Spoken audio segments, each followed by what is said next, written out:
Selamat datang di channel Cerita Cinta. Channelnya cerita cinta romantis. Sebelum lanjut mohon dukungannya dengan like dan subscribe dulu. Gairah dan Pelarian Cinta, bagian 33. Assalamualaikum, halo, Pak. Sahutku menjawab panggilan telepon dari Papa. Waalaikumsalam. Nak, apa Adit ada di sana kah? Kata Papa terdengar lirih suaranya. Iya, Pak. Sekarang Mas Adit ada di rumah kontrakan kami, bersama Papa dan Mamanya, sahut Cinta menjawab dengan senang. Syukurlah kalau mereka sudah ada di sana. Nak, Papa dapat kabar dari Polsek Basudil, bahwa mobil Prima mengalami kecelakaan. Sekarang mereka sudah dibawa ke rumah sakit. Ucap Papa dengan suara lirih dan bergetar, memberitahu kabar tersebut dari ujung telepon sana. Apa, Pak? Tidak. Papa cuma bercanda, kan? Sahut Cinta seketika berteriak di telepon genggamnya. Aku tertunduk lesu, air mataku mulai berjatuhan menangi. Suamiku seketika mengambil alih HP-ku. Sekarang Mas Adit yang berbicara dengan Papa lewat HP-ku. Iya, Pak. Ucap suamiku cepat. Kami segera ke sana. WA-in saja alamat rumah sakitnya ya, Pak. Sambungan telepon itu pun terputus, setelah Mas Adit membalas salam Papa. Lalu ia meraih kepalaku untuk ditaruhnya di bahunya. Suasana kamar menjadi hening beberapa saat, hanya terdengar suara isakan tangisku dan desahan nafas Mas Adit. Tok tok tok. Adit, Cinta. Seru Mama memanggil. Ada apa dengan kalian? Aku langsung berdiri, membukakan pintu kamar dan setelah pintu terbuka, seketika kupeluk Mama Hanum, tangisanku semakin kencang. Mama Hanum mengajakku duduk di atas ranjang, lalu ia berkata pada suamiku. Dit, ambilkan air minum buat istrimu, supaya dia bisa tenang. Biar Mama yang berbicara dengan Cinta. Mas Adit keluar dari kamar tidur kami, ia melangkah dengan cepat menuju dapur. Setelah Mas Adit pergi, Mama Hanum dengan lembut berkata, Nak Cinta, apa yang terjadi? Apa kalian bertengkar? Aku menggelengkan kepala, dengan sesegukan aku menjawab terbata-bata. Mas Prima, Mam. Mobilnya kecelakaan, tadi Papa memberitahu lewat telepon. Innalillahi, ucap Mama kaget. Terus bagaimana keadaan Masmu dan keluarganya, Nak? Mas Adit datang sambil membawa air hangat. Segera diserahkannya gelas tersebut, lalu aku meminumnya hingga tinggal sedikit lagi. Aku menghela nafas dalam-dalam untuk menenangkan diriku. Setidaknya dengan bersikap tenang suamiku, Mama dan Papa mertuaku jadi bisa ikutan tenang. Mereka sekarang dibawa ke rumah sakit, sahut Mas Adit menjelaskan. Adit dan Cinta mau siap-siap ke sana, Mam. Papa dan Mama istirahat saja di rumah, nanti Adit kabari kalian, setelah tahu kabar sebenarnya di sana. Iya, Nak. Ucap Mama tanggap. Segeralah kalian siap-siap, kalian jangan khawatirin Mama dan Papa, kami baik-baik saja di sini. Setelah mendapatkan alamat rumah sakit, kami pun pamitan pada Papa dan Mama. Sementara di tempat lain. Setelah pulang dari rumah kontrakan Adit dan Cinta, Prima, Dewi dan anaknya menuju pulang ke kediaman mereka, di kompleks perumahan di daerah Jakarta Selatan. Dalam perjalanan pulang tersebut, Prima mesti melalui jalan yang menurun. Saat itu cuaca kota Depok sedang diguyur hujan lebat, sehingga membuat pandangan Prima menjadi terbatas. Ditambah dengan kondisi jalanan saat diterpa hujan akan menjadi licin. Dewi yang menyadari terjadi sesuatu pada mobil mereka, terus berteriak menyebut kalimat takbir. Sambil memegang sekencang-kencangnya Akbar. Allahu Akbar, teriak Dewi. Allahu Akbar, teriak Prima. Mobil semakin sulit dikendalikan oleh Prima. Dewi memeluk tubuh Akbar dengan erat, sambil tak henti-hentinya meneriakkan takbir. Sementara Prima berusaha mengendalikan kendaraannya. Saat ini yang ia pikirkan adalah keselamatan istri dan anaknya yang sangat ia sayangi. Ya Allah, selamatkanlah anak dan istriku, batinnya. Allahu Akbar. Prima dan Dewi teriak, bersamaan ketika mobil mereka meluncur semakin oleng. Sementara di depan mereka, muncul sebuah truk muatan barang. Prima membanting setirnya ke kiri, untuk menghindari tabrakan dengan truk. Tapi jalanan yang licin dan rem yang blong, membuatnya hilang kendali. Braak! Moncong truk menyambar bagian belakang mobil mereka. Prima semakin kehilangan kendali. Benturan keras membuat mobil itu terpental dan berputar balik. Dewi menjerit menyadari situasi genting yang mereka alami. Air matanya tidak terbendung, pelukannya pada anak sematawayangnya makin erat. Braak! Allahu Akbar! Prima dan Dewi berteriak bersamaan. Mama ah, papa ah! Akbar menjerit. Mobil itu meluncur berbelok ke sisi kiri jalan, tanpa bisa dikendalikan lagi oleh Prima. Braak brum! Mobil itu menabrak pohon di sisi kiri jalan. Saking kerasnya benturan, membuat warga di sekitar lokasi kejadian kaget. Mereka menghambur dan mendekat ke arah tempat kejadian perkara. Terlihat mobil itu remuk di bagian depan. Kap mobil ringsek dan posisi mobil dalam keadaan terbalik, dengan posisi roda mobil tersebut menghadap ke atas. Sebelum tengah malam, Adit dan Cinta telah sampai di rumah sakit. Pramudia meminta Adit dan Cinta untuk menunggu mereka, yang sekarang ini dalam perjalanan menuju ke rumah sakit tersebut. Adit dan Cinta menunggu di teras rumah sakit, dengan wajah tegang dan gelisah. Karena sampai detik ini pun, mereka belum mengetahui kabar terakhir kondisi Prima, Dewi, dan Akbar. 30 menit kemudian, dua buah mobil memasuki area rumah sakit, dan menurunkan penumpangnya di teras rumah sakit. Tampak Pramudia, Jelita dan seorang ibu setengah baya, turun dari kendaraan tersebut. Melihat kedatangan mereka, Cinta langsung memeluk Jelita. Mereka berdua seketika menangis terisak-isak. Sementara itu, Adit dan Pramudia pun berpelukan dengan sangat erat. Mereka sejenak terbawa kesedihan, walau belum tahu pasti kondisi terakhir ketiga orang yang mereka sayangi. Dit, Pak. Seru Hartono suaminya Jelita menegur. Sebaiknya kita tanya ke dalam saja, Pak. Iya, Har. Sahut Pramudia kaget sesaat. Ayo, Pak Anggoro.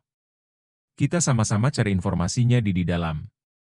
Ketika mereka sampai di tempat informasi, Pramudia berhenti dan mulai bertanya. Selamat malam, Mas. Ucap Pramudia pada petugas jaga di tempat informasi. Oh iya, Pak. Selamat malam, sahut petugas jaga itu ramah. Ada yang bisa saya bantu, Pak? Saya mau tanya. Apakah ada korban kecelakaan lalu lintas beberapa jam yang lalu? Ucap Pramudia menjelaskan maksudnya. Kami mendapatkan informasi dari kepolisian, bahwa korban kecelakaan lalu lintas tersebut dibawa ke rumah sakit ini. Sebentar, Pak, potong petugas itu cepat. Saya hubungi atasan saya dulu, karena beliau tadi berpesan. Jika ada pihak keluarga korban segera menghubunginya. Mohon ditunggu sebentar, Pak. Oke, terima kasih, kami menunggu di situ saja.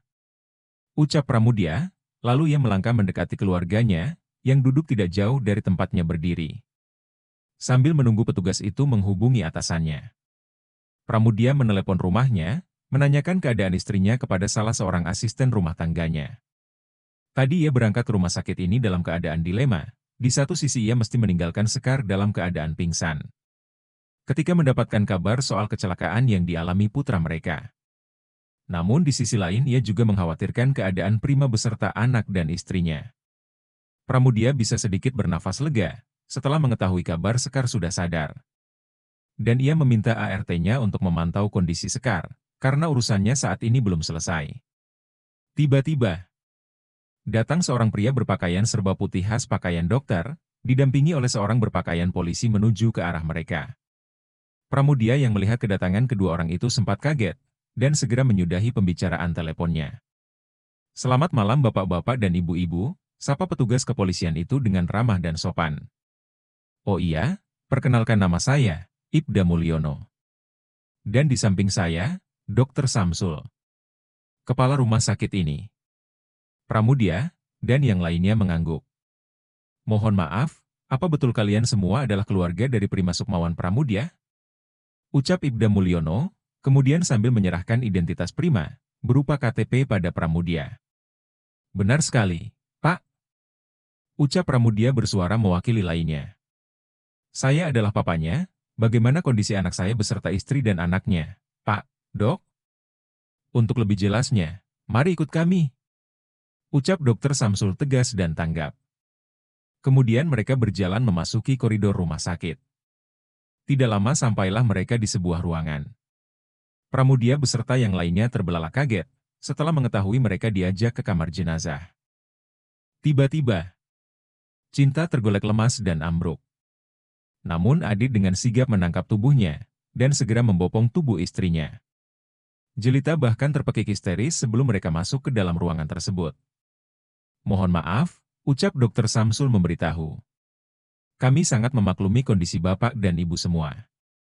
Tetapi inilah kenyataannya, kita sebagai manusia tidak bisa melawan takdir yang sudah ditentukannya. Silakan jika Bapak dan Ibu ingin melihat kondisi korban." Pramudia dengan tegar melangkah maju, diikuti oleh kedua orang tua Dewi. Sementara Adit bertahan di luar mendampingi Cinta yang menangis sesegugkan. Begitupun dengan Hartono, yang juga ikut bertahan di luar kamar jenazah untuk menenangkan jelita istrinya. "Dek Cinta," ucap Adit lembut sambil membelai rambut istrinya. "Ikhlaskan, Dek. Semua ini sudah menjadi ketentuan dari Yang Maha Kuasa. Doakan Mas Prima supaya tenang di sana." Cinta masih sesegukan, tetapi tangisannya sudah mulai mereda. Ia sedikit mulai tenang setelah mendengar perkataan Adit. Terlihat dari bibirnya ia komat kamit mengingat Sang Maha Kuasa. Sedangkan Jelita masih terpukul, tangisannya belum berhenti dari bibirnya. Ia memanggil-manggil nama kakaknya tersebut. Hartono terus mencoba menenangkannya dengan mengelus rambut Jelita. Sementara itu di dalam kamar jenazah, petugas jaga kamar jenazah mempersilahkan keluarga korban untuk melihat dan mengenali secara langsung. Pramudia mendekat diikuti oleh kedua orang tua Dewi, lalu ia membuka kain tersebut dengan tangan yang gemetar. Pramudia seketika terbelalak dan spontan ia berucap, "Innalillahi wa inna ilaihi roji'un, Prima, anakku." Begitu juga dengan kedua orang tua Dewi. Keduanya tampak terperanjat dengan mulut menganga. Lalu sesaat kemudian mama mertuanya mengucapkan kata yang sama dengan yang diucapkan oleh Pramudia. Pecah tangis di ruangan tersebut. Ketika mereka menyaksikan sendiri, jenazah tersebut benar Prima Sukmawan Pramudia, anak dan menantu mereka. Dari arah pintu, Cinta dan Jelita masuk, dan langsung menghambur ke arah jenazah Prima. "Mas Prima," seru Cinta meratap. "Kenapa kamu meninggalkan kami semua dengan cara begini? Kamu jahat, Maas. Jangan pergi." "Dek Cinta," seru Adit mengingatkan. "Istighfar, sayang. Ikhlaskan Mas Prima." Cinta mencoba kuat untuk melihat kenyataan ini, melihat dengan matanya sendiri sosok kakak kandungnya kini terbujur kaku sudah tak bernyawa. Rasa kehilangan begitu terasa di relung hatinya terdalam. "Mas Prima," seru Jelita histeris. "Mas cuma bercanda, kan? Ayo bangun, Mas. Bangun." Jelita terus menggoyang-goyangkan tubuh Prima. Melihat kejadian itu, sontak Hartono memeluk tubuh istrinya. Setelah kondisi kejiwaan mereka semua sudah bisa tenang, dan sudah bisa menerima kenyataan. Dokter Samsul kemudian mengajak mereka semua ke ruangan ICU, di mana Dewi dan Akbar ditempatkan di ruangan yang sama, kecuali Adit yang dimintai keterangan oleh Ibda Mulyono. "Pak Adit," serunya mulai menginterogasi Adit. "Jam berapakah Pak Prima beserta anak dan istrinya berangkat dari kediaman Anda?" "Mereka bertolak sekitar pukul 20.30 WIB. Jawab Adit dengan cepat dan penuh keyakinan. "Apa hubungan Anda dengan Pak Prima?" tanya Ibda Mulyono. "Almarhum adalah kakak kandung dari istri saya." Jawab Adit tegas memberitahu. "Jam berapakah almarhum datang ke rumah Anda?" tanyanya lagi. "Mas Prima sampai di rumah kontrakan kami sekitar pukul 17 WIB, jawab Adit yakin dan tegas. "Sebagai informasi saja Pak, saya dapat informasi dari istri saya, bahwa pagi tadi, almarhum pergi ke kantor pusat di Jakarta Pusat untuk meeting." "Oke, Pak Adit," ucapnya sambil tersenyum sumringah pada Adit. "Terima kasih atas informasinya. Nanti apabila pihak kepolisian membutuhkan keterangan lebih lanjut, apakah Pak Adit bersedia?" "Sama-sama, Pak," sahut Adit tanggap.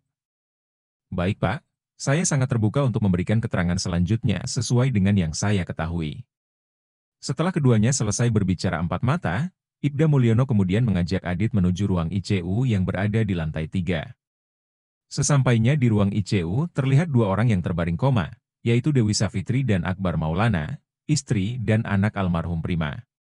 Semua alat bantu medis rumah sakit sudah terpasang di beberapa bagian tubuh keduanya. Hanya bunyi hela nafas keduanya dan alat ECG yang bekerja. Menampilkan grafik naik turun sebagai simbol bahwa jantung keduanya masih bekerja, sekaligus menandakan bahwa keduanya masih bernyawa. Selain Dewi dan Akbar, di dalam ruangan tersebut ada seorang suster yang standby, menjaga serta memantau kondisi Dewi dan Akbar. Silahkan kalau ingin melihat kondisi pasien di dalam, ujar Dr. Mulyono, lalu ia menoleh sejenak ke Pramudia dan papanya Dewi. Tetapi untuk Pak Pramudia dan Pak Anggoro, boleh ikut sebentar ke ruangan saya. Ada yang harus kita obrolin. Boleh, Dok, jawab Anggoro cepat. Diikuti oleh anggukan Pramudia. Setelah sampai di ruangan tersebut, Dr. Mulyono mempersilahkan tamunya duduk. Termasuk Ibda Samsul yang sudah ada di ruangan tersebut. Baiklah, kita mulai saja pembicaraan kita.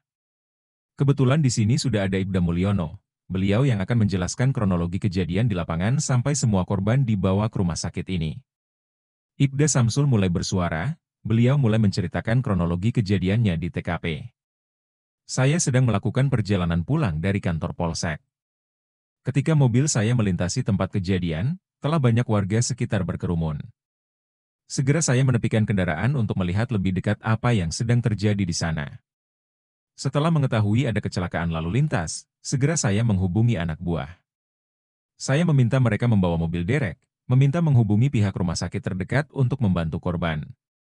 Setelah menghubungi markas melalui HT atau handy talkie, lalu saya mendekati kerumunan warga. 15 menit kemudian, mobil ambulans dari unit Satuan Laka Lantas sudah sampai di TKP. Satu persatu korban bisa segera dievakuasi dan segera dibawa masuk ke dalam mobil ambulans. Dua orang di antara korban kecelakaan tersebut masih bernafas dan segera dilakukan tindakan pertolongan pertama. Namun sayang seorang korban laki-laki dewasa dinyatakan meninggal dunia sekitar 30 menit lalu. Dan lelaki tersebut adalah Prima Sukmawan Pramudia. Sementara itu, unit Satuan Laka Lantas mengevakuasi mobil korban sebagai barang bukti untuk penyelidikan selanjutnya, yang sekarang sudah diamankan di Polsek Basudil. Setelah Ibda Samsul selesai berbicara, Dr. Mulyono kemudian melanjutkannya. Ia menjelaskan tentang penanganan korban setelah sampai di rumah sakit. Untuk selanjutnya, kami dari manajemen berharap pihak keluarga bersedia menandatangani surat ini. Lalu Dr. Mulyono menyerahkan surat pernyataan dari rumah sakit yang berisi penanganan korban dan berita acara pemulangan jenazah. Begitu juga dengan Ibda Mulyono yang mengeluarkan surat pernyataan mengenai kronologi dan berita acara evakuasi kecelakaan oleh pihak kepolisian untuk ditandatangani oleh pihak keluarga almarhum. Pramudia segera menandatangani kedua surat pernyataan tersebut, lalu mereka berjabat tangan dengan erat dan berterima kasih pada Dr. Mulyono dan Ibda Samsul yang telah membantu mereka dengan sangat baik. Keesokan harinya, di sebuah pemakaman umum di daerah Jakarta Timur, telah ramai dipenuhi oleh pelayat yang ingin menghadiri pemakaman. Tampak terlihat beberapa orang penting dari tempat Prima bekerja, ikut menghadiri prosesi pemakaman tersebut. Hampir seluruh karyawan dan karyawati pagi itu melayat semua ke pemakaman. Tetapi di antara keluarga besar Pramudia, tidak tampak adanya Sekar.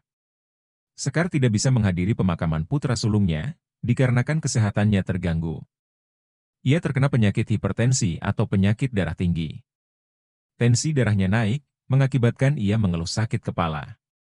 Atas anjuran dokter pribadi mereka, Sekar hanya dianjurkan untuk istirahat dan berbaring di tempat tidur untuk memulihkan kondisinya. Sekar syok berat dengan meninggalnya Prima. Ia berteriak-teriak histeris, marah-marah pada semua orang yang ada di rumahnya, dan meratap-ratap dengan perkataan yang seakan menyalahkan takdir atas kematian anaknya. Malamnya diadakan tahlilan. Semua pelayat datang untuk mendoakan almarhum, dan juga mendoakan untuk kesembuhan Dewi dan Akbar. Di dalam kamar tidur, Sekar terbaring lesu. Tubuhnya seperti susah bergerak untuk digerakkan seperti biasanya. Cinta masuk menemui mamanya, keduanya sudah berdamai. Dan kini dengan penuh perhatian, Cinta mengabdikan dirinya untuk mengurusi mamanya, yang sekarang sudah lebih tenang karena beberapa obat dari dokter. Jadi sedikit banyak membantunya untuk bisa tidur. Sesekali Jelita ikut membantu Cinta. Kedua kakak beradik itu semakin kompak untuk merawat Sekar. Sekar hanya bisa meneteskan air mata, tanpa ekspresinya penuh kesedihan.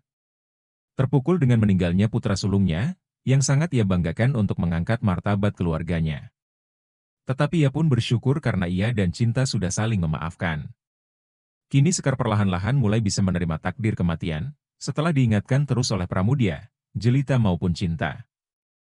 Sementara itu di tempat lain, di sebuah apartemen yang mewah di negara bagian USA, United States of America, seorang lelaki parubaya sedang duduk di kursi singgasananya. Terlihat dari pakaian yang ia kenakan, pria setengah baya tersebut adalah seorang konglomerat. Ia duduk santai sambil menikmati segelas kopi hitam. Kemudian ia menyalakan korek api lalu menghisap cerutu. Sedangkan di sofa, duduk dengan santai seorang lelaki muda berusia 22 tahun. Lelaki muda itu adalah putra bungsunya, yang kini tinggal bersamanya setelah beberapa minggu. Ia sempat tinggal bersama mamanya di kota Boston, USA. Terlihat pria muda itu sedang berbicara melalui telepon genggamnya. Terdengar suara pria itu berkata tegas dan serius. "Ya, halo." Sahut lelaki muda itu menjawab panggilan telepon itu dari ponselnya. "Bagus, jadi lelaki itu sudah meninggal?" "Hahaha," sahut lelaki muda itu sambil tertawa senang. Ia menjawab perkataan si penelepon dari ujung telepon sana. "Sekarang tugas kamu, ambil alih proyek mereka. Bikin seolah-olah kita yang menjadi rekanan mereka, sebagai subkontraktor proyek mereka. Padahal kita yang mengambil alih proyek. Kamu selesaikan misi selanjutnya, jangan sampai gagal." Sahutnya menjawab telepon orang tersebut. "Belum saatnya saya pulang ke Indonesia. Pelan-pelan kita hancurin semua keluarga besar Pramudia. Kamu paham?" Bersambung.